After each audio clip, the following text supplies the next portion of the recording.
Service Director Barb Sylvester, Law Director Andrew Escaza, and Economic Development Director David Maley. On the walls to your left are agendas for anyone wishing to follow tonight's agenda. On number 5 on the agenda is where the public can speak to any item that appears on tonight's agenda. And then again, under number 17 is where the public can speak on any item that does not appear on tonight's agenda. I'd like to remind you, please, if you have a cell phone, to mute it, set it to vibrate, or turn it off. Roll call. Creamer. Present. Cunningham. Present. Gregg. Here. Harris. Here. Irwin. Here. Lewis. Present. Littman. Here. Manson. Here. And Sterrett. Here. Roll call of 9 present. Thank you, Madam Clerk. All present and accounted for. Councilman Gregg. Please join me, rise and join me in the pledge of allegiance and closing prayer. Our Father, who art in heaven, hallowed be thy name. Thy kingdom come, thy will be done, on earth as it is in heaven. Give us this day our daily bread, and forgive us our trespasses, as we forgive those who trespass against us. And lead us not into temptation, but deliver us from evil. For thine is the kingdom, and the power, and the glory, forever. Amen. I pledge allegiance to the flag of the United States of America, and to the republic for which it stands, one nation, under God, indivisible, with liberty and justice for all. Madam Clerk, are the minutes of the previous meeting transcribed and open for public viewing? Yes, they are. Are there any additions or corrections to be made? No, there are not. And the minutes stand approved as written. Councilman Manson. Yes, thank you, Madam President. We had an oversight on our agenda, so I would like to amend our agenda to put resolution number 5, 2019 on the agenda under introduction of ordinances and resolutions. Second by Councilman Lewis. Roll call. Cunningham. Yes. Gregg. Yes. Harris. Yes. Irwin. Yes. Lewis. Yes. Littman. Yes. Manson. Yes. Sterrett. Yes. And Creamer. Yes. 9 yes to amend the agenda to reflect resolution number 5. Thank you. Should I say to be added to the agenda? Thank you. Roll call. Okay. Gregg. Yes. Harris. Yes. Irwin. Yes. Lewis. Did we already vote for this? That's what I thought. Yeah, we Yes. Yeah. We're to be added to the agenda. And resolution number 5 will appear after resolution number 4, 2019. I'd like to stray from the agenda just for a minute. We have Mr. Ray Hexmer, President and CEO of Stark Economic Development Board, who would like to speak to us on strengthening Stark. Thank you. It's good to see you again. I enjoy coming back here, and I just wanted to give you a quick update on what we're doing with strengthening Stark. I used to be in radio, okay? I remember how to do that.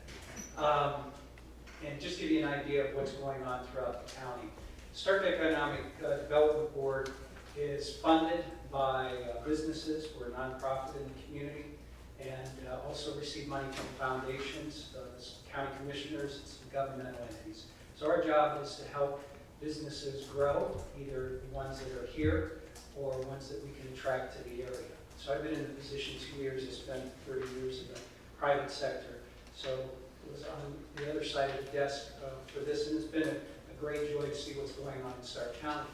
When I took this job, we looked at some of the trending like you would look at in a business. In our community, Stark County is getting older. The only age group that we're ahead of U.S. national average is 65 plus. We're getting poor. Our only age group, or only our poverty level is going from 9 to 15%.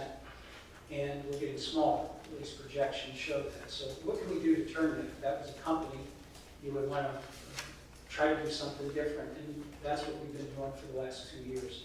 So throughout the community, all parts of the county, we've gotten together And we put a business plan together that we've been working on. And the 3 pillars are basically business growth, talent.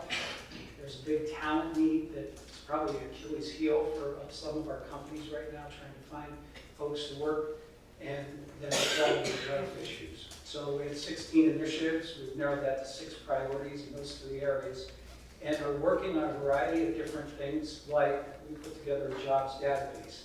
So we asked, how many jobs and what jobs are open in Stark County? And we have that information. And now there's a startdatabase.com that we can tell you how many jobs are in Maston, what kind of jobs are available, what educational level will be available, and we can do that throughout the county.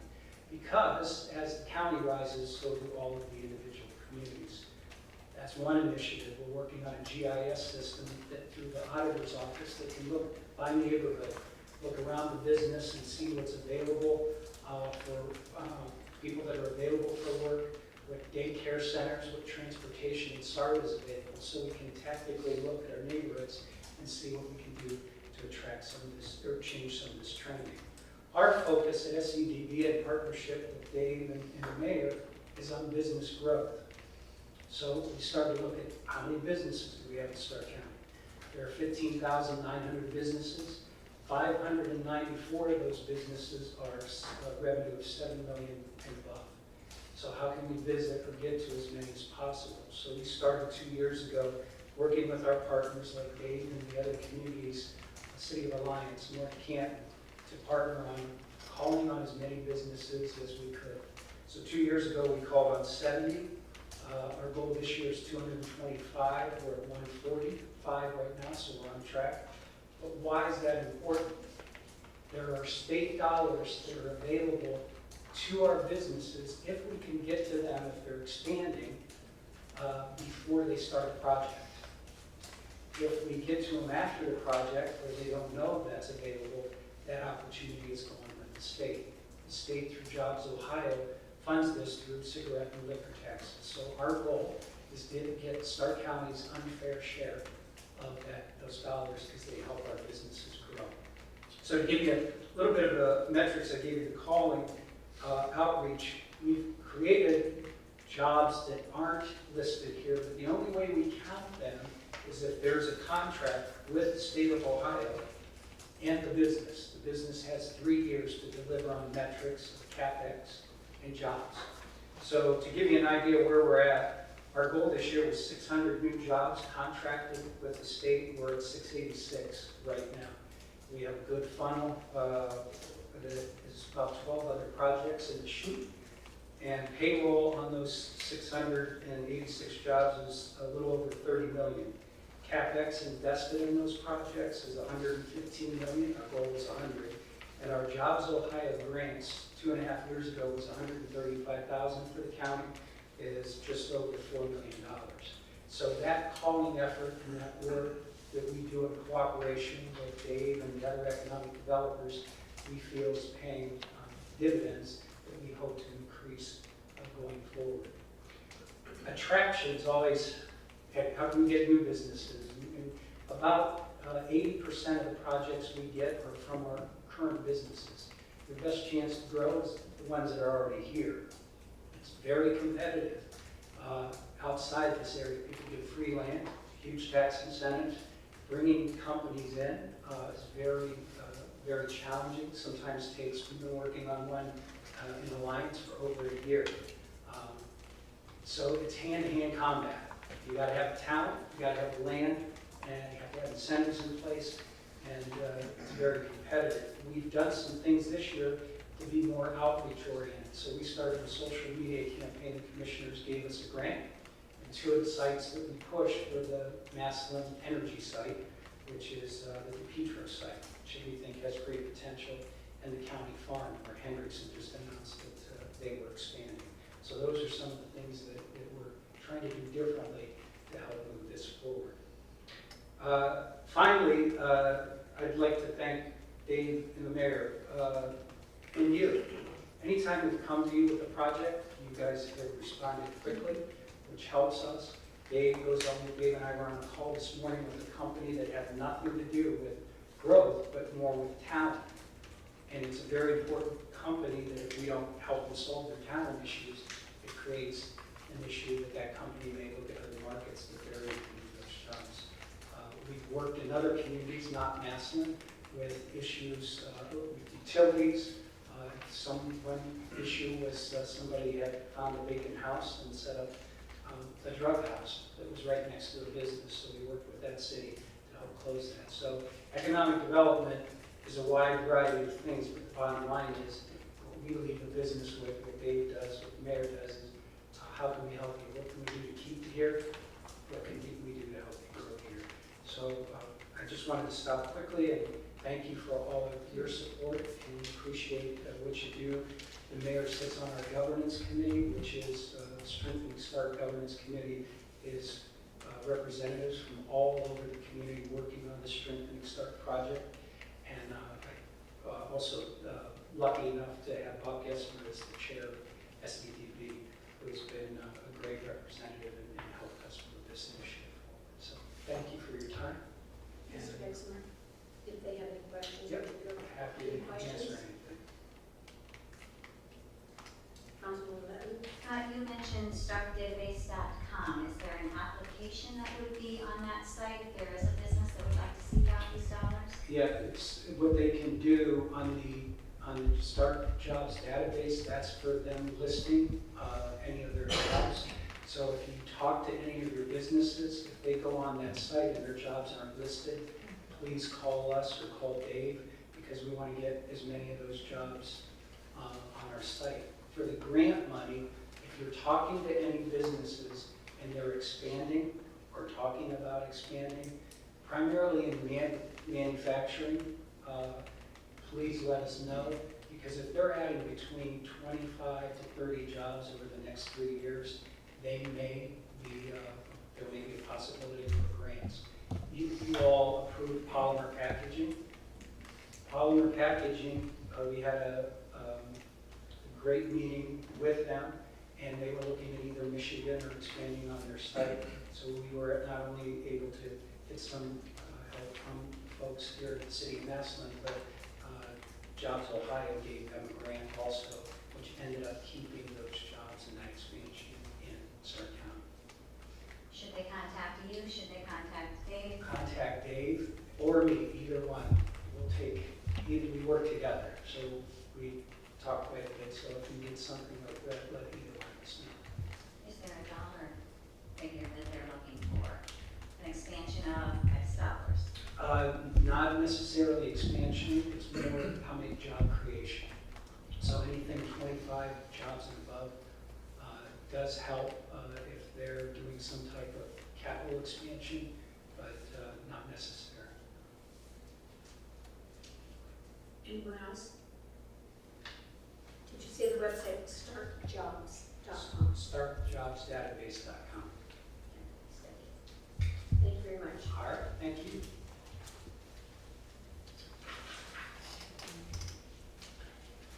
Word number 5 on the agenda, if anyone from the audience can come forward and speak on any topic that appears on tonight's agenda. If you wish to do so, come forward, state your name, address, topic you wish to discuss, and please limit your remarks to 3 minutes.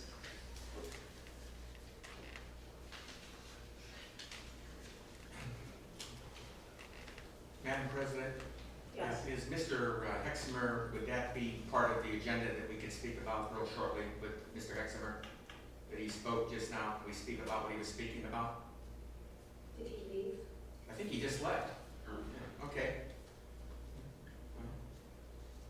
I would take that as yes, that would be on the agenda. You may come forward and speak on that if you wish. Am I allowed to speak on number 17, because that's what I had intentions to do, but I didn't know Mr. Hexamer was going to be here today. Oh, pick one.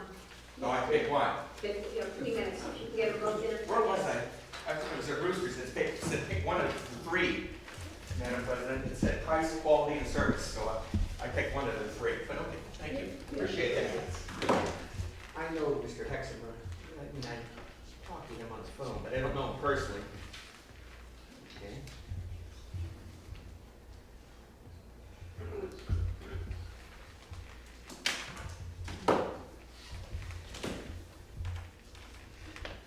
Okay, Madam President, thanks for letting me speak tonight.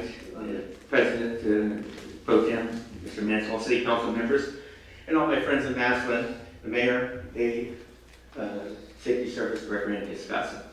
I guess he left.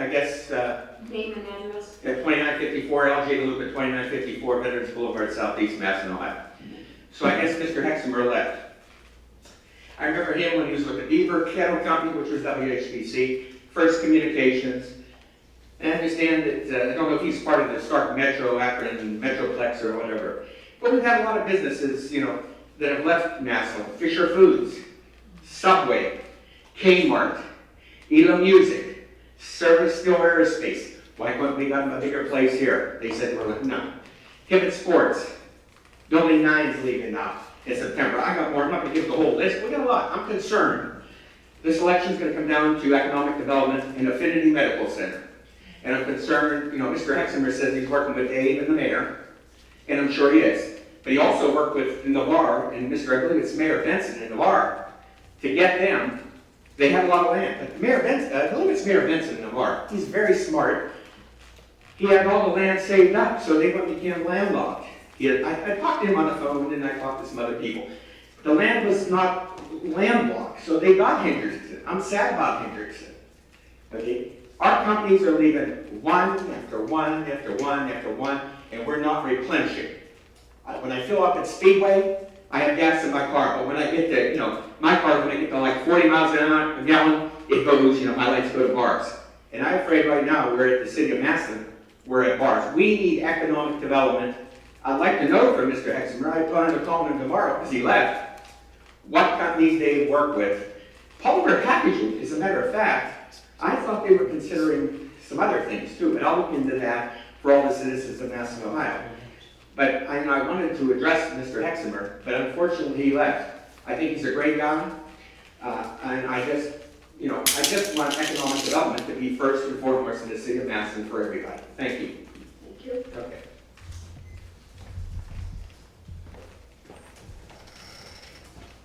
Anyone else? Is this, Oh, I'm sorry. is this a segment where you can challenge somebody's ruling, public hearing and agenda for, This is the segment where you can speak on any item that is on tonight's agenda. okay, I don't see it listed on tonight's agenda, it's about a change and a variance. Councilman Hanson? It's resolution 5 that we just added to the agenda. So it is on the agenda. Okay, is that right now? Yes. Okay, well, let me speak to that, please. State your name, address.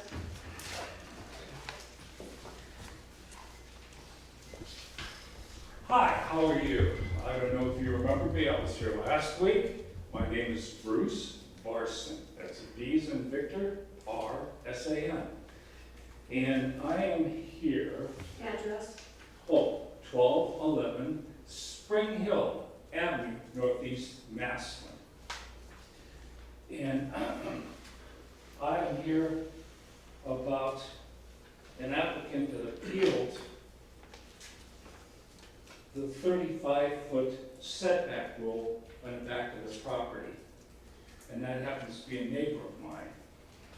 And they would like it, they want a variance of 18 feet.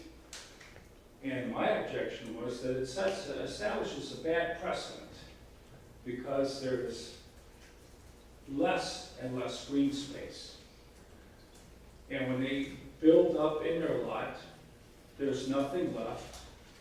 And now I just got in the mail that for tomorrow, they're having another petition where they would like to have a setback on the side lot changed from 12 feet, which is required, to 5 feet 6 inches. Well, I'm taller than that. That means I could fall over my property line, hit my head in their house.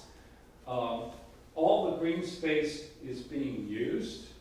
I said it sets a bad precedent, and you give them an inch, they take a mile. And this, I had challenged it simply because this will continue. More people will want to do it. And before you know it, you're living in public housing. I grew up in a neighborhood where the houses were just about 5 feet apart from one another. And I thought when I moved to Spring Hill Avenue, it's gonna be different. But now it's resorting back to the way it was. Mayor, do you have any homes in your neighborhood where the houses are 5 feet, 6 inches away from the property line, or the setback is reduced to 18 feet instead of 35? Bruce, this is not a question answer. Okay, well, you know, a little bit of commentary from the peanut gallery. 1 minute. Okay, well, I'm just gonna do one thing. I'm opposed to it because it sets a bad precedent, in my opinion. That's just my humble opinion. And I am inviting all you people to come tomorrow to the hearing of the variance. And it'll be here in these chambers here. And you can see pseudo-democracy in action and see how that turns out. Okay, that's all I have to say right now. But, you want me to sign in on this? Yes, please, and thank you for Okay. your comments. Is there anyone else that would like to speak on the topic that's on tonight's agenda? Please come forward.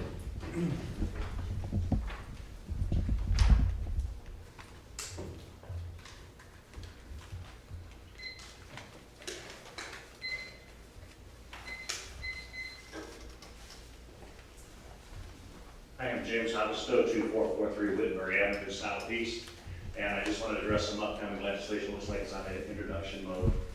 First of all, as far as the returning the 10% allocated to those working outside the city, should have been done a long time ago, probably should have never happened, but everybody has their reasons for doing what they do and voting for what they vote for. The other item is also now council looking at the idea of tying their wages or their monthly fees. I understand it's not a lot of money, but I don't know that this is a full-time job for anyone. I may be wrong. I think this is a part-time job. I think it's a service to the citizens. I think it's a bad time. I think council is quickly rushing in an election year to do a lot of different things, and they're small, but they're going to have major effects on the budget of the city. And I think we need to think about that. We've got some unsolved issues. We talked about last time was the hospital and so on. We don't know as a city where we're going to be going into next year. And I don't think it's time right now, as a council, to be taking on all these issues at one time, trying to rush them through. I think it's a disservice to the citizens, and I don't think there's an overall plan. I think there's a topic of cutting back on the taxes. That's $300-some thousand. What about the street tax and the sewer tax that's been placed on the people?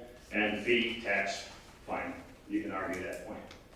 But there's still items that the citizens are paying for, and now we're talking about a wage increase. I don't have anything against anybody here, which I've made it very clear, but financially, I think we're flying by the seat of our pants. One more time, I do not think we have an overall plan in place. Everybody talks about what's your plan, what's your plan, what's your plan.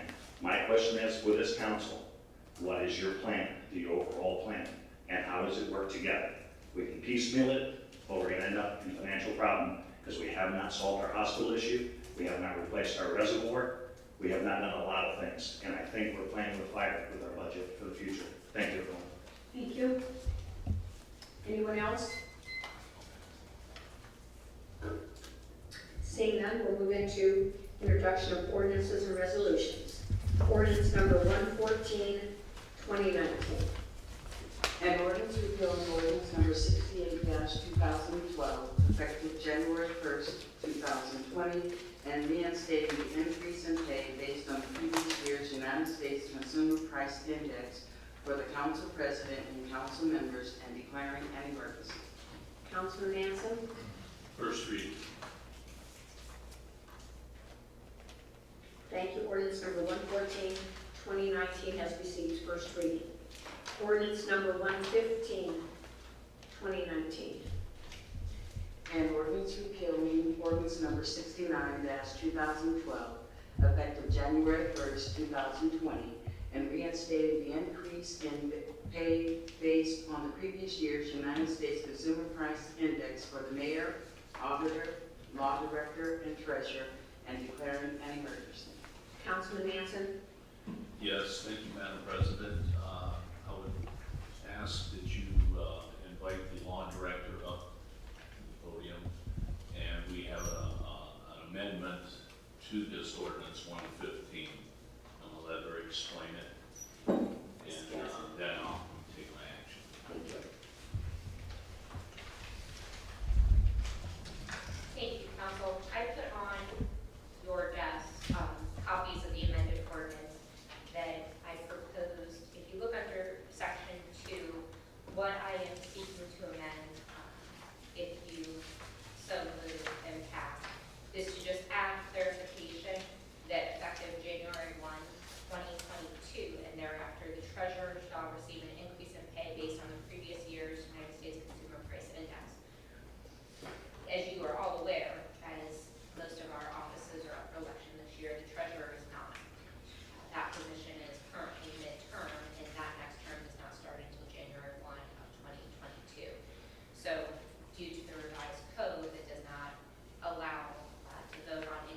are in section 2.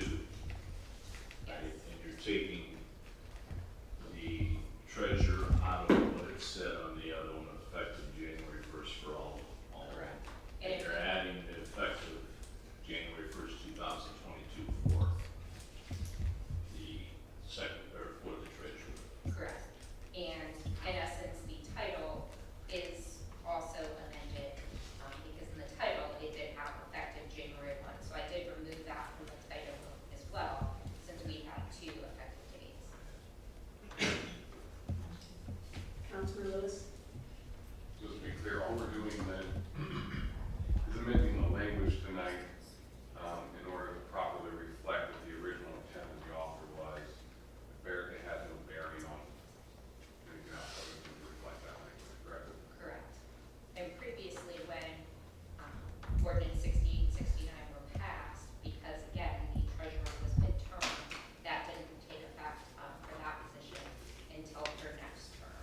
So again, it's just because, for whatever reason, that 4-year term is offset from almost every other elected office. Anyone else? Councilman Manson? Yes, thank you, Madam President. I make a motion that we amend ordinance 115, 2019 to reflect the changes that the law director was recommending. Second by Councilman Starrett. Roll call for the amendment. Gray, Yes.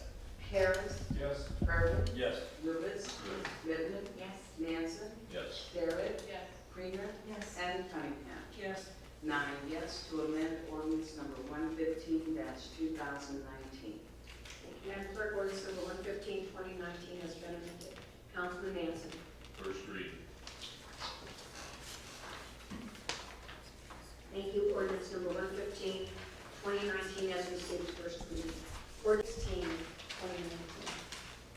An ordinance authorizing the mayor of the city of Madison, Ohio to submit applications for funding to the Ohio Public Works Commission for the funding year 2020 and declaring an emergency. Councilman Lewis? Yes. I'd like to call for someone from the administration, whether that be the mayor or the city clerk. Thank you, Mr. Lester. Good evening. So, and this is just a application for funding from OPWC, which is a pretty typical thing that we do. We included on this particular application Wales Road, Warmington Road, is that correct? That's correct. And then phase 3 of the Imagine project. That's correct. I believe last week I asked if we knew in detail what phase 3 would entail. Anyone else get an answer to that? Yes, I do.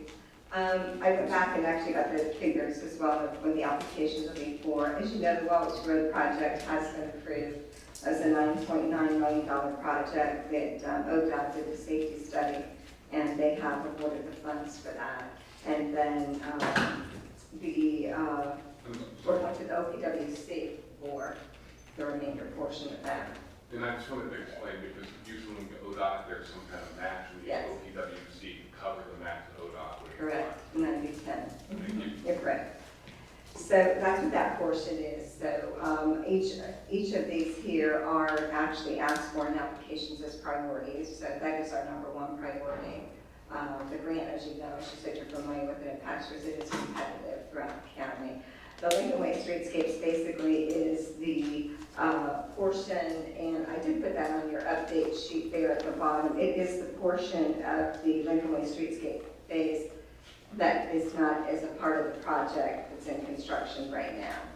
So it's to continue that forward with the sidewalks being replaced, the underground utilities, as well as the light poles, and the repaving, what they call micro resurfacing, so that basically, you won't have uneven pavement and everything will be smoothed out on that. So the dollar amount asking for that is $700,000. Sorry, I need a little more clarification. So according to this, we have 1st Street Northeast, 4th Street Northeast, 1st Street Northwest, and 1st Street Southwest.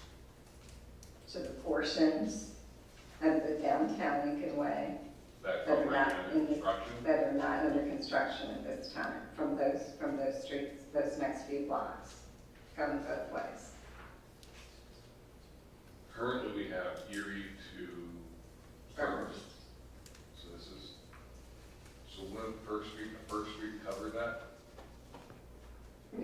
First Street.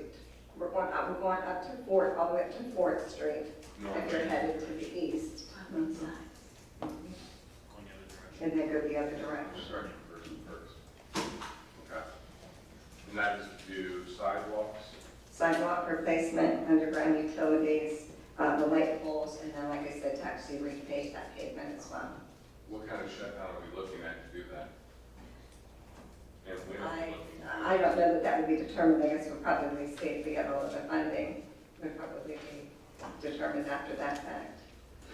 These are just the applications to go in for funding, these are not the actual construction. And when's the due date for the OPWC application?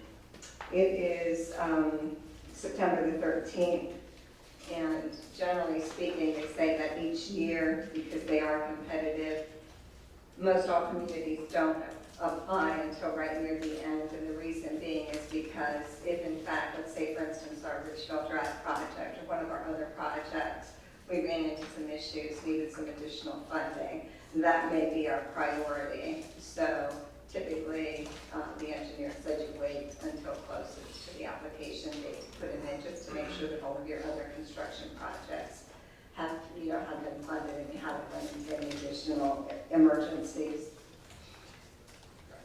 I'm asking these questions because I know, our downtown businesses are trying to, If I could just add something, Yeah, sure. I know where you're going with your thoughts. I'm just trying to make sure we do our best. There are not any brick improvements going up to Fourth Street that we're doing right now, and that's really the time-consuming piece. So it will be much less than it is with this project, if that helps you. Yeah, so first and fourth, it's going to be a light repaving, so that should be a fairly quick process. And there's a little bit less of an impact on businesses, because obviously we're outside of the heart of it. So I get that piece. The sidewalk piece, is it going to be similar to what we're doing downtown? The sidewalks will be removed and replaced, but the piece that I just want to stress is the brickwork where the M's are going in, that's the detail piece. That is not going to continue up the street, so the timing will be much less. So if we didn't do the M's right now, we would be putting in the sidewalks. So the biggest piece is taking out the former electrical poles and then putting in the conduit for the new poles, ordering the new poles, which we will do ahead of time. They take 8 to 12 weeks to come in, and then placing those. So the timeline will be much shorter because we're not doing the brickwork that we're doing on the heart of the city. And we don't know what that timeline would be. I would say it would be half of what it is with this project. And the water lines are already replaced, so we don't have to do that. The water lines have Okay. been. So I guess the part that I'm still is, that's first to fourth, heading east. And then we're also going west a little bit as well. The west project is really that we could not afford the new arm mast and with this project, and so that will be added to the next piece of the project. So that would be the light that comes over down on First Street. That's the piece that we need to add in, and then if there's any other additional cement that needs to go in. But the majority of that project is done. We just have a few little pieces to finish up. But those arm masts are expensive, but we need to upgrade it to the new and improved arm mast. Councilwoman Littman? I would just like to confirm that we wouldn't be doing both sides of that at the same time necessarily. We may choose one and then the other so that there would still be flow of traffic through. We could probably still have one lane going through that, and as we could have with this project, you all recall, we could have had one lane for a year and a half. If you all remember that. We talked about this, and the engineers recommended to us and to all of you that we do the shutdown for 3 months and get it over with. It's kind of like, do you pull the Band-Aid off slow, or do you rip it off? And we wanted to do it as quickly as we could, and we didn't want to stress the businesses for a year and a half. So you probably could have the one lane going down the middle, as we did, and they could probably be working on both sides because we are going to be doing the micro resurfacing at the end. And we're not doing any of the M work.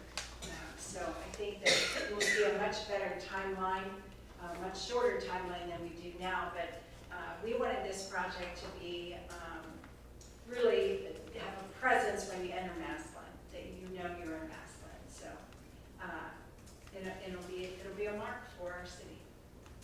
Councilman Kramer? Okay, just clarification, so this application is, part of it is for phase 3.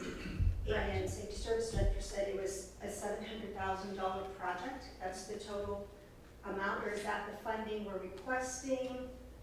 I'm just trying to get a handle on what this project's going to cost if we're going to do underground utilities. And you said the water, and it had catch basins, so I know when we start digging, we kind of, we find ourselves in, situations that we didn't plan for. Well, we're applying for $700,000. They believe that is going to be the amount that they could possibly get, and there's usually a match, either 10 or 20%, which we'll be putting in from our city. Okay, so there will be funding coming from the city. Every project application always has some type of a match. It's very rare that we get a project 100% funded. And 700,000 is the total amount for the project, or that's for the funding? I'm just trying to understand.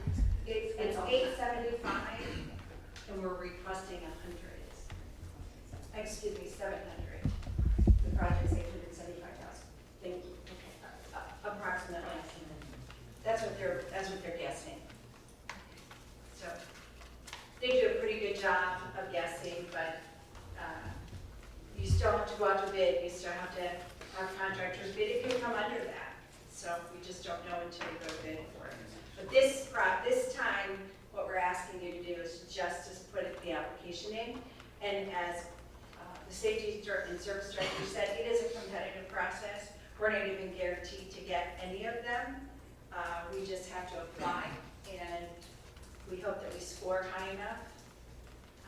A lot of times we scored high enough for Richfield Drive because we're collaborating. There's different points awarded for different processes in the application. So I know for the project that's currently going on, bids, when we went out to bids, the dollar amount was much higher than what we expected. So with that 875,000, are we putting some type of, cushion in there just because of the situation we found ourselves in with this project? The first time we went out to bid, the water company was in our project, and that's why it came in so high, because the water company's piece was in our project. So then we took it out and went and rebid it, and the project came in where we could afford to execute the project for the Imagine Phase 1. We really wanted to go up higher on our streets, and that's why, you see this is Phase 3. And if it comes in way too high, it may be Phase 3, and then the next time Phase 4 to complete it. So, but we do want to get up to historic 4th Street and to tie that in. And then eventually, I do want to get to the, people have asked me to put in more brick roads. Well, we can't put any more brick roads in until we take care of historic 4th Street's bricks. So I have vowed that is one of the projects I'd like us to look at in the future before we brick any other roads. But that really needs our attention in the near future. That's a historic area that we really need. It's a gem for us, and we really need to take care of that.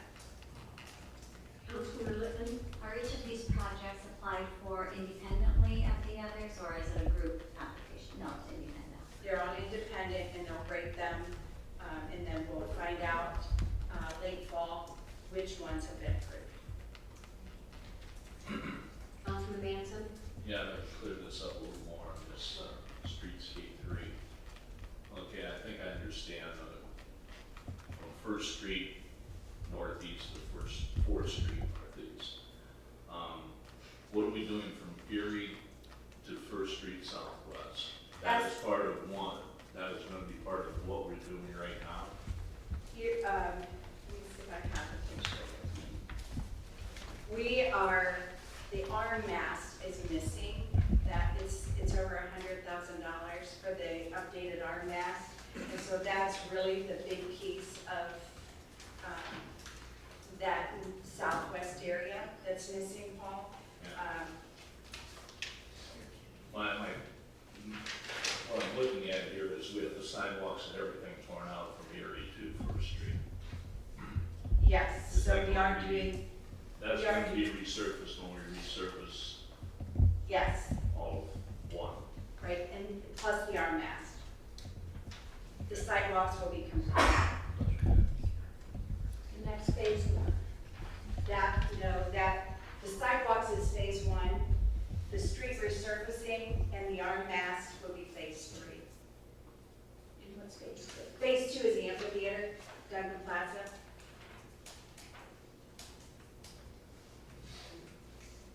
So we hope to only have phase three, but again, we don't know until we bid it out and see how it comes in and what actually we can do. One more time to get so it sinks in. Sure. From Erie to First Street, that's the street that Cosmos is on. We're going to do sidewalks right now, Yeah, but we're not going to resurface that. Is that right? no, Now? no. Okay. Also, then, Because I thought I understood that a couple of those lanes were going to be paid, taken care of by the utilities. well, they are, but that's part of the entire project. So that's from First to First. So the other piece is there's a few sidewalks left that will need to be done in front of, I think it's Apothecary and Tiger Rags. That will need to be completed as well with phase three and the arm mast. So we just kind of squeeze it all in this project financially. The arm mast was really the piece that really was too expensive. I was just wondering on the paving. The paving shouldn't be much of an effect on the arm mass. Like I said, I thought when the utilities started tearing that up, I thought they were gonna be doing part of the resurfacing there. I thought we were going to resurface that when we did phase one, when we finished phase one, but now you're saying we're not going to. It did make it to the plan, the final plan. Financially. Anyone else for the mayor or Ms. Sylvester? I can just tell you on the portion on the Wormington Road improvement as well. That project that's going to be presented, the application is going to be similar to Richville Drive that was just finished. That is to widen it, put in the curbs and gutters, and take the bridge that's on there, turn it into a culvert. And so that application is going to be $1,005,000, and the total project would be $3,125,000. Again, estimated, but that's the other application that will be submitted. Any other questions? Councilman Lewis? I make the motion to suspend the rules requiring three readings, bring ordinance number 116-2019 forward for a vote. Second by Councilman Sterrett. Roll call for suspension. Harris, Yes. Irwin, Yes. Lewis, Yes. Littman, Yes? Manson, Yes. Garrett, Yes. Kramer, Yes. Cunningham, and Gray. Yes. 9 yes, 4 suspension. And for passage. Irwin, Yes. Lewis, Yes. Littman, Yes? Manson, Yes. Garrett, Yes. Kramer, Yes. Cunningham, Gray, Yes. and Harris. 9 yes, 4 passage. Thank you, Madam Clerk. Ordinance number 116-2019 is passed. Resolution number 4, 2019.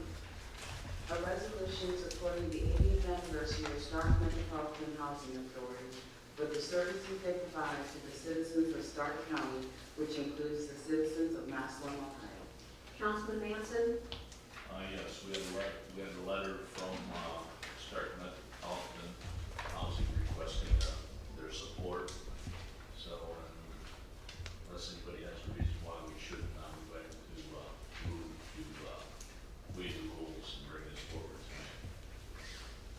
Any questions for Mr. Manson? Make a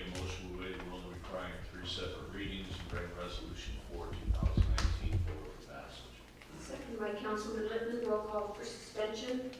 Lewis, Yes. Littman, Yes. Manson, Yes. Garrett, Yes. Kramer, Yes. Cunningham, Yes. Gregg, Yes. Harris, Yes. and Irwin. Yes. 9 yes for suspension. And for passage. Littman, Yes. Manson, Yes. Garrett, Yes. Kramer, Yes. Cunningham, Yes. Gregg, Yes. Harris, Yes. Irwin, Yes. and Lewis. Yes. 9 yes for passage. Thank you, Madam Clerk. Resolution number 4, 2019 is passed. Resolution number 5, 2019. A resolution denying the appeal made to Madison City Council on August 1st, 2019, where in the Zoning Board of Appeals approved variance from the Madison zoning code for proposed addition at 1225 Spring Hill Avenue Northeast on parcel number 6033368 and parcel number 613642 in the city of Madison, Ohio, and declaring an emergency. Councilman Manson. Thank you, Madam President. We had considerable discussion about this over the last couple of weeks.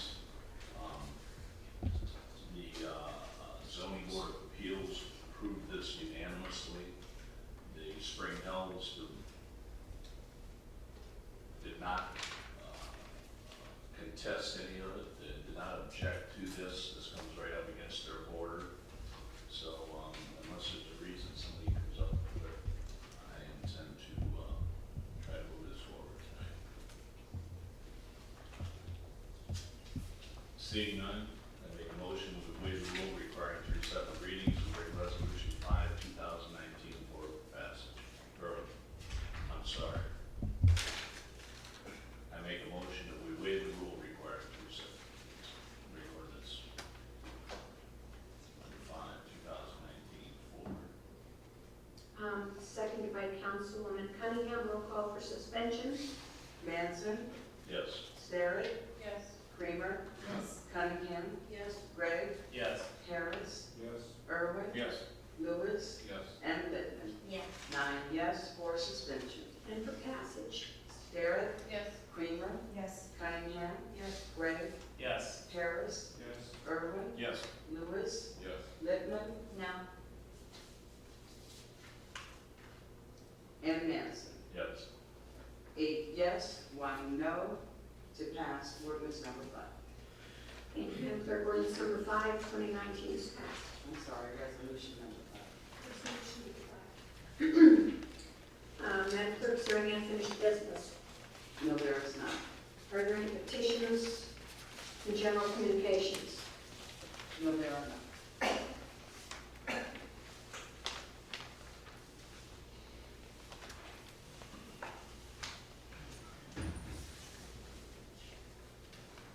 Are there any bills, accounts, and claims? No, there are not.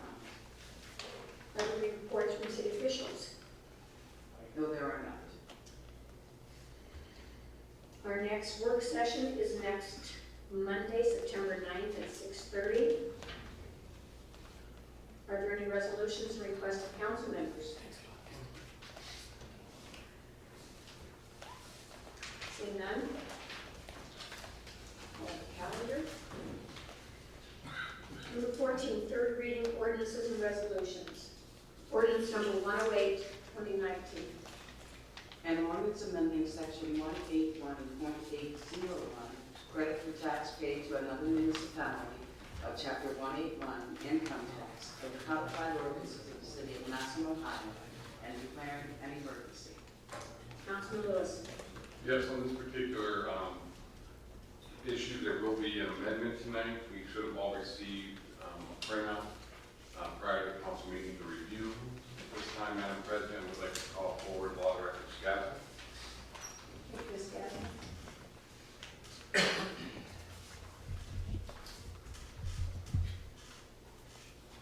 Ms. Gadsden, the first piece is that we are adding the effective date of January 1st, 2020, effective for the tax year 2020. Is that correct?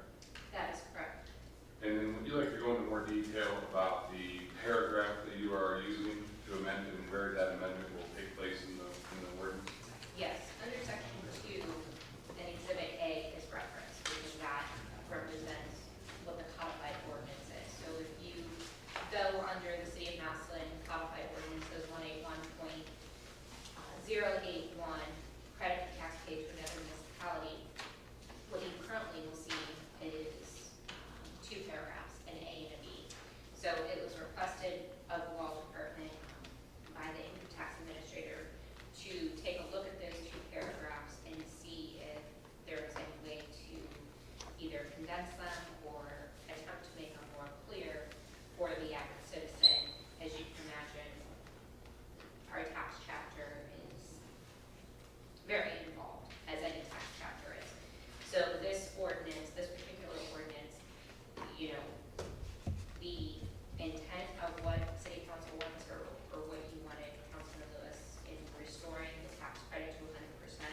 we feel we achieved that in this one simplified paragraph. So I did give you a copy of that with the amended ordinance 108/2019 that had the effective date for your perusal tonight. So in essence, what this amendment does is make it clear and whatnot that what we are doing tonight is restoring the tax credit 100% for when someone lives in the city of Massillon, works outside of the city of Massillon, and they pay tax to another municipality, so another city or JED in this case. If our tax rate is at 2.0 and the tax rate that they pay into is 2.0 or greater, they receive 100% credit only up to the 2.0. And then if they are in a municipality or JED in which the rate is less than Massillon's, then they will still have to pay the difference to Massillon. Is that an accurate statement? Yes, for instance, if they work in a municipality where the tax rate is only 1.5%, they only get credit for the 1.5. So they may still have liability to the city of Massillon for that remaining percent. So you can't get credit for something you didn't pay, essentially. Correct. And the other thing too is, you have to remember that this is just a credit. This is a credit that you apply on your tax form to your earnings. This isn't a refund necessarily. So, even though there are other municipalities around that have had higher than a 2% income tax rate, the one that we keep hearing about is the city of Canton because they most recently raised theirs to 2.5%. And I think a lot of our citizens maybe work in Canton. So, looking at that, the citizens need to understand that they will not be getting a 2.5% credit on their Massillon city income taxes. The limit is 2% because that is what our current tax rate is. And again, if you look at that paragraph, we don't explicitly state 2% for our tax rate. It just has language in there that states the tax rate imposed by this chapter. And then I guess further to that point, if you work in a township where there is no municipal tax, then You do not get any credit. Councilman Steer? Just for clarity purposes, this is just clarifying what we're attempting to do, but in reality, if we pass this tonight, we're returning back to pre-2014 or whenever we passed the reduced credit, correct? This is just returning it back to what it was before that time period. Correct. And, again, in having discussions with our income tax administrator, like I said, her desire was to try to bring as much clarity as possible to our tax ordinances. And, again, you're exactly right, Councilman Sarah. I mean, the issue of lower tax rate, higher tax rates, that has always been there. And again, it seems like common sense that you shouldn't get more or less than a credit than what you're entitled to. So, again, if you would so move to make the amendments to 108 to include the effective date and then to reflect that Exhibit A is also being amended to reflect that new language. Councilman Lewis? I'd like to make a motion that we amend ordinance number 108-2019 to reflect in section 2 where reference to Exhibit A is made, that it reflects the language provided to us by the law director tonight entitled Exhibit A. And then also that in section 3 we do add the ordinance shall take effect January 1st, 2020, effective for the tax year of 2020. Right, second. Seconded by Councilman Manson. Roll call. I didn't know if he was asking a question or if he was seconding. I apologize. Creamer, Yes. Cunningham, Yes. Gregg, Yes. Harris, Yes. Irwin, Yes. Lewis, Yes. Lippman, Yes. Manson, Yes. and Sterrett. Yes. 9 yes to amend ordinance number 108, 2019. Which I believe brings it back to first reading. Councilman Lewis? Yes, my intention is to continue to move forward this evening. I will just say that, we've been working under this for a few years now, and I've never appreciated this form of taxation in the city. and I've been committed to wanting to return it back to 100%, so I'm happy we've gotten this far tonight. I do feel that it is an unjust form of taxation. Not only that, it was imposed upon the citizens, it wasn't something that they had stayed in. So regardless of the vote tonight, I do hope we get full support, but I'm happy to know that the city is fiscally sound and we are in a position where we can have these kind of conversations and return something back to the citizens after they've spent these many years supporting us and helping us get to this place. If there are any questions, I'll hold off on my next motion.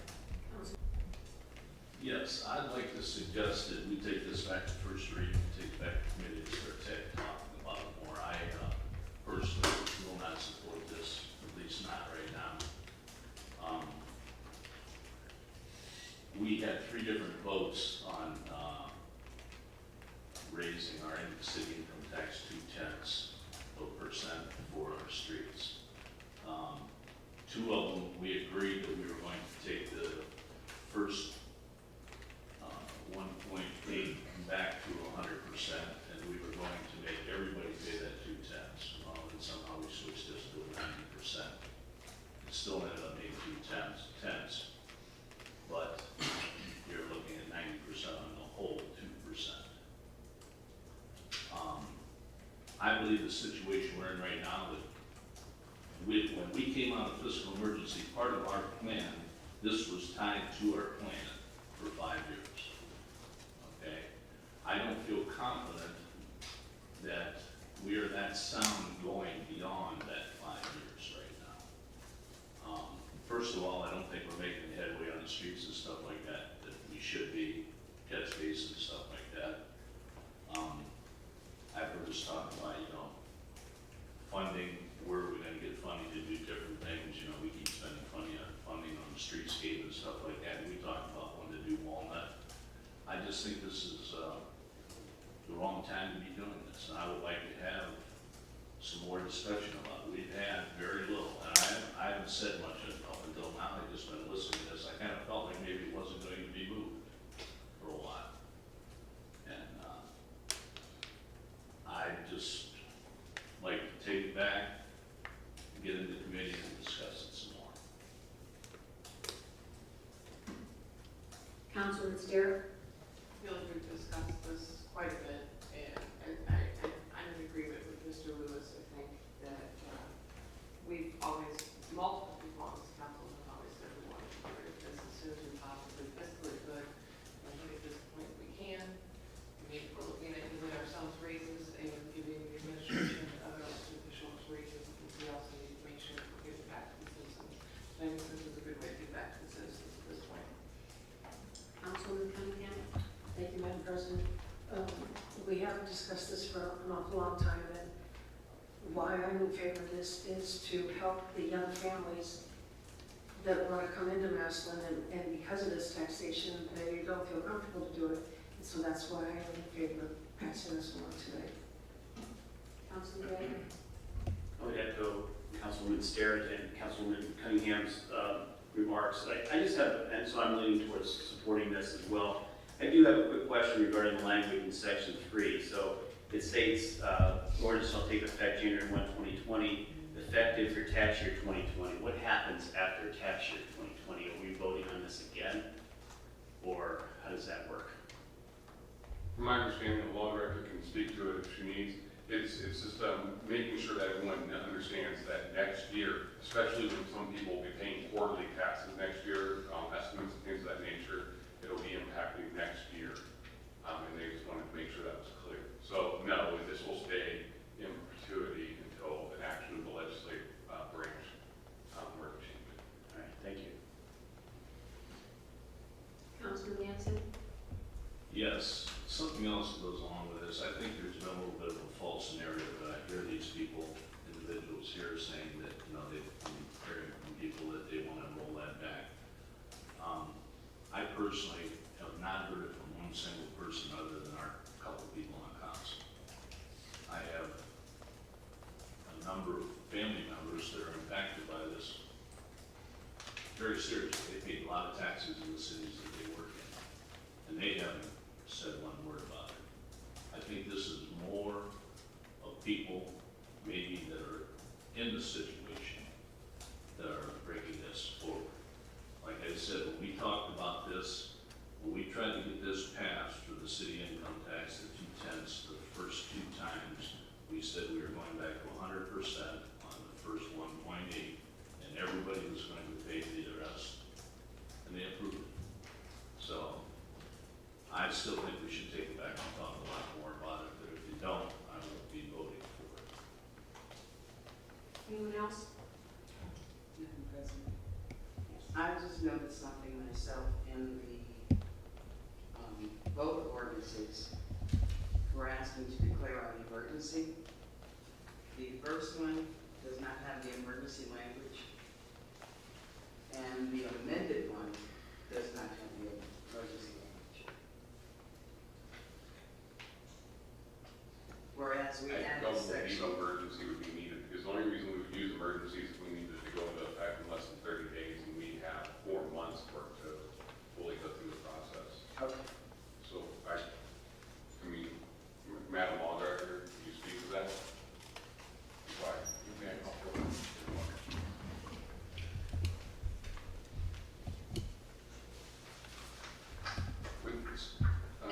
Would that be accurate, that since it doesn't go into effect until January 1st, emergency language would not be necessary?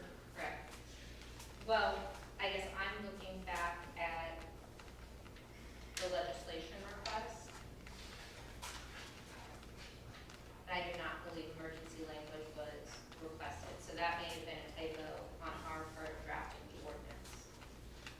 So, looking back at the legislation request.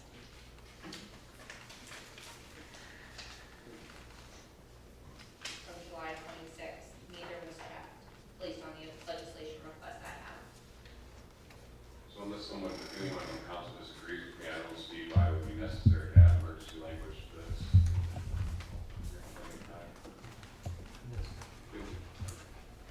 And also make it clear, when we suspend rules, suspending rules and emergency language are 2 separate issues. We can suspend rules and not be an emergency. Councilman Lewis? With that, I make a motion to suspend rules requiring 3 readings, bring ordinance number 108-2019 forward for a vote. Second by Councilman Starrett, roll call for suspension. Cunningham, Yes. Gregg, Yes. Harris, Yes. Irwin, Yes.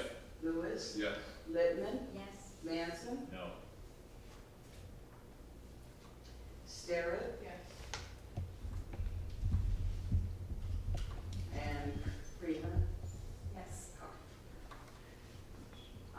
8 yes and 1 no for suspension. And for passage. Gregg, Yes. Harris, Yes. Irwin, Yes. Lewis, Yes. Littman, Yes. Manson, No. Starrett, Yes. Cunningham, Yes. I'm sorry, Creamer, Yes. and Cunningham. Yes. 8 yes, 1 no for passage. Madam Clerk, ordinance number 108-2019 has passed. Second reading ordinances and resolutions. Ordinance number 109-2019. An ordinance authorizing the mayor of the city of Madison, Ohio to enter into an agreement with the Hideaway Lounge to provide an economic development inducement grant for capital improvements at 34 Diamond Court Southeast, Madison, Ohio, and declaring an emergency. Councilman Manson? Thank you, Madam President. I've asked for and haven't heard any objections to this. If anybody had anything to bring up about it, I indicated the last meeting that I was going to move this. So, that's Councilman Lewis? I just want to refresh her to the amount of the grant, $5,000. Thank you. Anyone else? Councilman Manson? Make a motion to waive the rule requiring 2 separate readings and bring ordinance 109-2019 forward for passage. On. Yes. Second by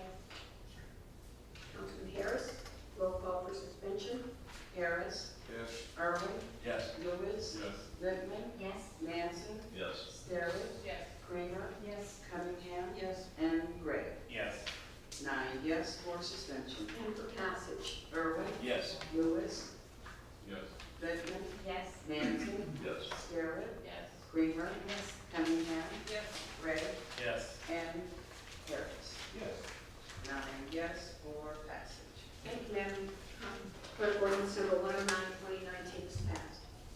Ordinance number 111, 2019. An ordinance making certain appropriations from the unappropriated balance of the 03Sept19 Economic Development Fund for the Hideaway Lounge for the year ending December 31st, 2019, and declaring an emergency. Councilman Lewis. Yes, this ordinance just mirrors 109, it's the appropriation of what we just passed. I'd like to make a motion to suspend the rules of flying for reading ordinance number 111-20194 for Second by Councilman Lippman, roll call for suspension. Lewis, yes. Littman, Yes. Manson, Yes. Sterrett, Yes. Kramer, Yes. Cunningham, Yes. Gray, Yes. Harris, Yes. and Irwin. Yes.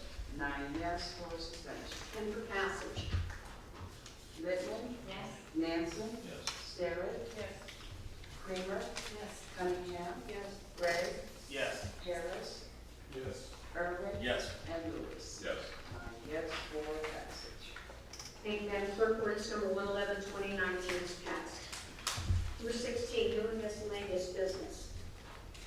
At this time, I'd like to call the mayor up to see if she can give us an update on Affinity/CA. Okay.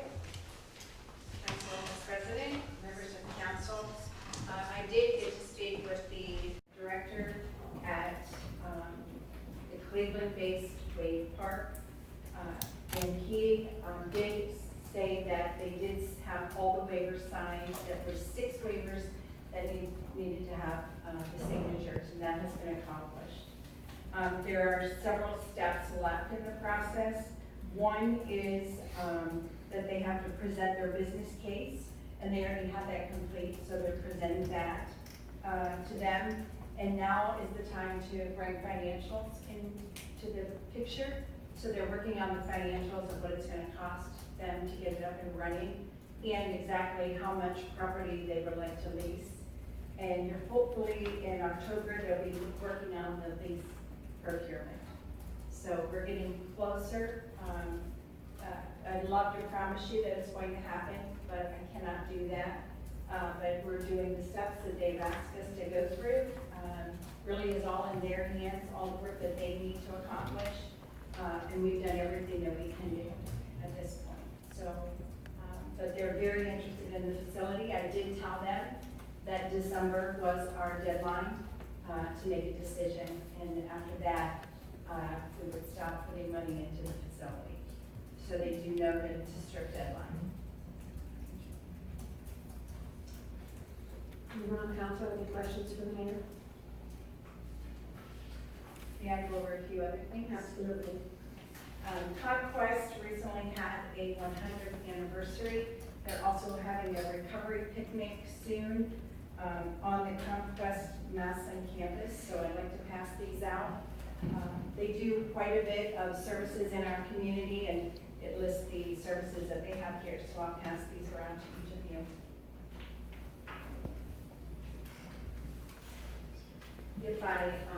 And then we also sent out, let me just back up to the VA, we also sent out to each of you a letter that was sent to Congressman Anthony Gonzalez talking about our project. So if I may just jump, I know a lot of you may be getting questions asked about road pavement, and I'd like to go over that. We are putting in 90 curb ramps. So you might be saying, why aren't they paving? Well, we have to put these curb ramps in to be ADA compliant. 168 catch basins. Catch basins and curb ramps have been completed on the southeast, southwest, and northwest sides so far. The roads that have been completed as far as pavement was 19th Street, Russell Boulevard, 29th Street Northwest, and half of 27th Street Northwest. They're going back to finish the other part of 27th Street Northwest. They're in the process now of milling 24th Street Northwest, Howard Northwest, Stanton Northwest, Cherry Northwest, 3rd Street, and 9th Street. Green Avenue and 7th Street Southwest. They are in the process of paving then Howard, Stanton, Cherry, 3rd, and 9th. So they're going to finish up on the west side, and then they will be moving to the east side, and the northwest side should take about 2 more weeks. So just to give your constituents in your wards an idea of what we're doing, but the reason it's taking a long time is the catch basins and the curb drains. Let's see, we did hire a new police officer and swore her in today. So it's a female, Alexis, she's from Springfield, and she started working today as well. So we're excited about having her join our family. The VA, I give you that update, and then the neighborhood fair, you've all received information on that. It's this Saturday, September the 7th, from 11 to 2 at Oak Knoll Park. And it's a neighborhood resource fair, so we're trying to connect our residents with resources. Habitat for Humanity will also be there. Our housing department will be there, and I'm going through and talking to different organizations, and a lot of people don't know that we have dollars for first-time home buyers. So we want our residents to know that that money is there and available if they qualify, as well as rehab opportunities. You can do partial or full rehab. So the housing department will be there as well to help explain that to our community. And then we also have emergency repair for possibly a roof or hot water tanks. So I don't know, I know you all know that, but please share that with your residents, because it is really important, especially in the wintertime when someone needs a hot water tank or a roof. And I think that is everything I had to update you on. Any questions for me? Councilman Kramer? Thank you. I'm just looking at the list. A portion of Erie Street was on the 2018 list, and it never got completed. I don't see it listed on this list. There's a reason for that, Mrs. Kramer. It's great that the economy is booming at this time, but our contractors are so busy that no one bid on it. So we're going to have to move that to 2020. There's no time to go back out to bid on it, to have it completed in a timely fashion. And all of the contractors are so busy that they didn't want to commit because they have to complete the job, and they didn't want to. That was their choice. So when we were brought the 2019 list, and I stated that Erie never got completed, I was told that when we get to that side of town, they will do that portion, because I requested that portion to be at the top of the list, since it was supposed to be completed in 2018. I just find it hard that this isn't going to be done for the second year. And it's not acceptable. I don't think it's not right. Well, it's out of our control. The contractors have the opportunity to bid on those projects, and we were surprised that no one bid on it. Because why would they choose not to bid on a portion for the street? Because it's a time commitment, and they want to make sure that they can complete the projects. And they have so many projects that they've committed to this year that they didn't want to take that chance. Councilman Lewis? We still have 2020's list to approve, correct? We have not even started 2020's list. Well, in my opinion, I'm sure Ms. Kramer will be in agreement. I'd like to see that section of Erie put out the bid for 2020 and the bid accepted before we look at the list for 2020. I mean, 2 years. Along with Walnut. I was getting there, but yes. Thank you. But I mean, 2 years, I mean, I want to make sure that Erie Street gets through before anything else. So why don't we just put it back out to bid and try to go on someone's front end for 2020? We're not going to get to 2019. We already appropriated dollars for it, right? Typically, you don't go out to bid at this time because the amounts change by the time the new year rolls around. So we could go out to bid early on in 2020 for that project. But that was not any of our doing, that is up to the contractors, and they chose not to bid on it. Right, I guess then put it out to bid as soon as you can get someone to respond, and then we'll accept that, and then we can move on with the rest of this in 2020. We'll usually that's a priority. Along with, Walnut. thank you. And Ms. Sylvester's gonna come up and also give us an update.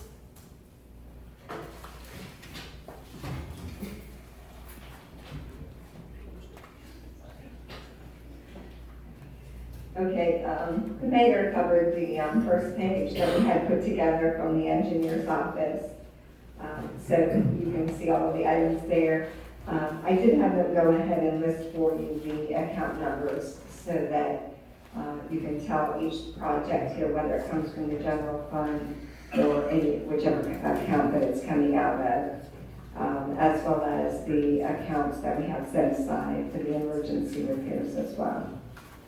And then the second page you have there is from our street department. And those are the streets that our street department has done the overlay paving on those. So you can see which ones are completed on there. And then the last is the catch basin report that everyone wanted updated. And again, it's pretty much self-explanatory. As I said before, we're not giving you copies of them. This is what we put together that are the worst of the worst of the catch basins, basically. These are rated the 4s and 5s. They are the worst. So you can see we're keeping on there. I asked them to continue to keep on there anything that's completed, so that if you are looking for something in a certain section or area, you can still find it on there, and it will show that it is completed then. Ms. Sylvester, how much does one catch basin cost to do? Actually, a few of the contractors are a little different in price. As the mayor said, it gets very competitive. We have a hard time getting them out here, but approximately $3,000 is about what we've been paying. And are they doing them differently than they used to, because the ones that get done seem to not stand up with is there a new process they're using? There is a new process, and the outside contractors basically have a different process in what they use, so they are lasting longer. The casting of them, the main frames of them. Anyone else? Councilman Littner? I was asked by a resident about a specific catch basin, and I'm noticing it is on the list, but there are no comments and no contractor. What type of a time frame can those locations expect for that repair? They're on the list, but there's not any notation next to it. Well, it all depends on the funding then. So as I said, these are the worst of the worst, and they, all of them that are listed here. So, the first set of catch basins that the funding was in place for, as you see on the list, was 40 catch basins. So those are the ones that rated the worst.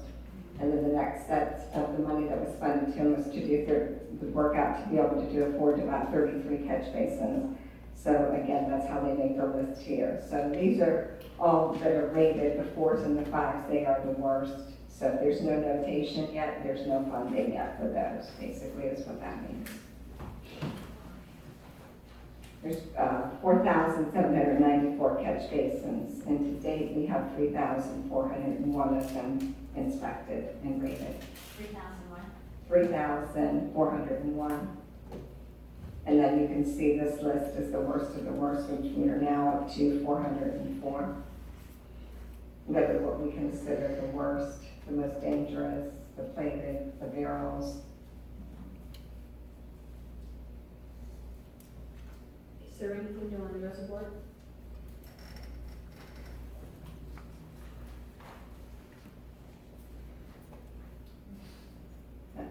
That would come from the Parks Department. Anything else you'd like to update us on? I think that's everything, and that's what the mayor told you we're working on.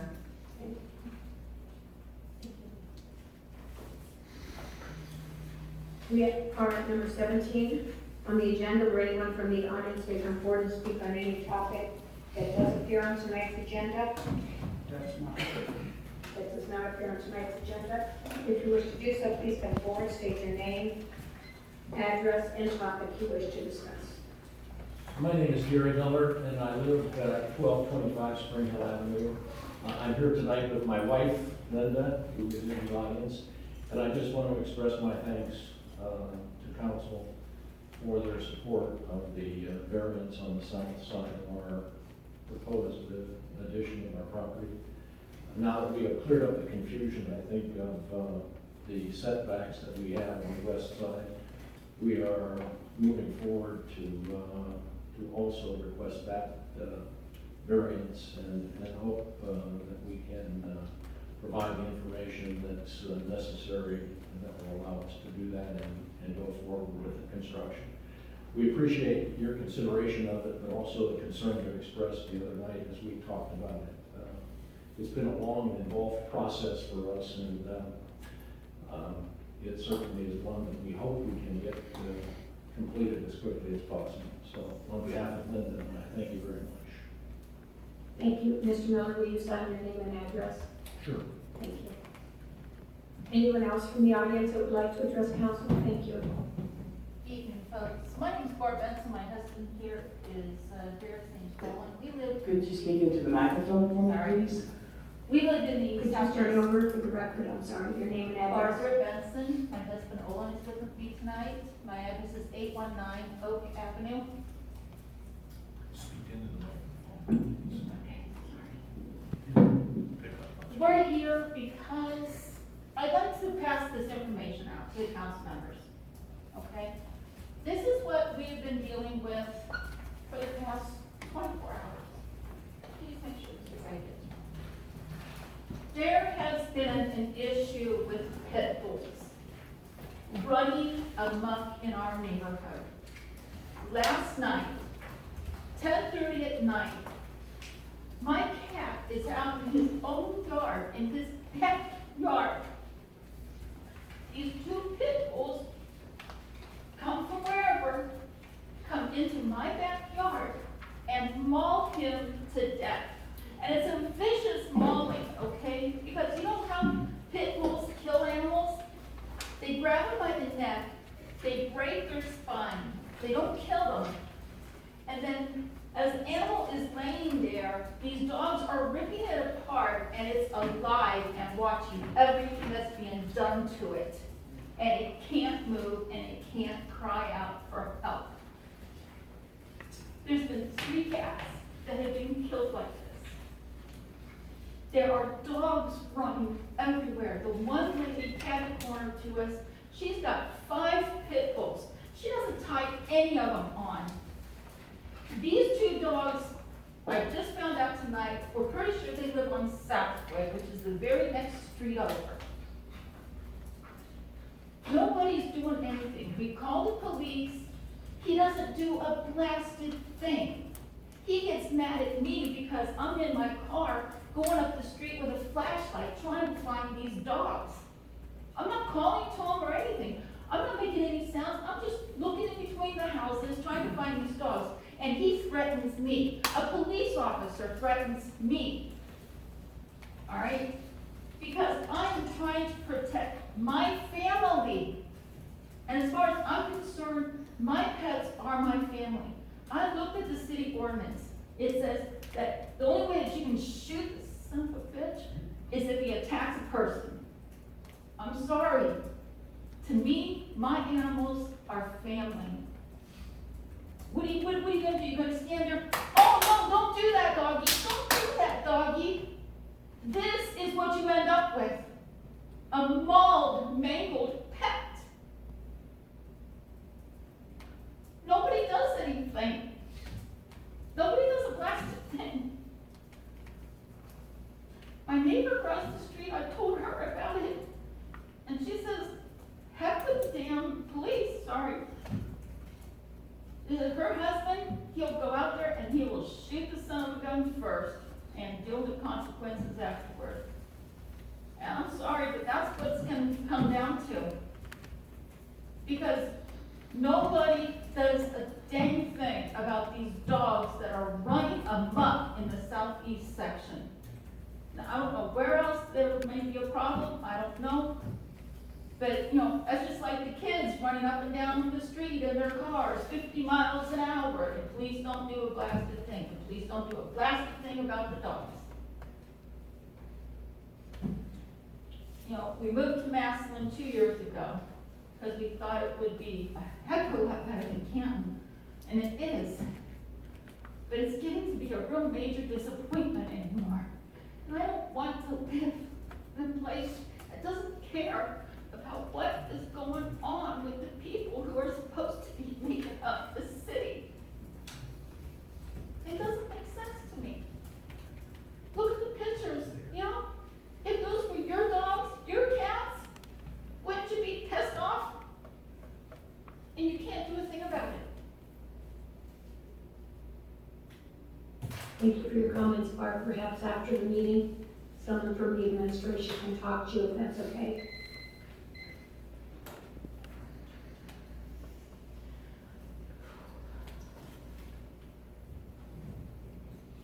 Anyone else?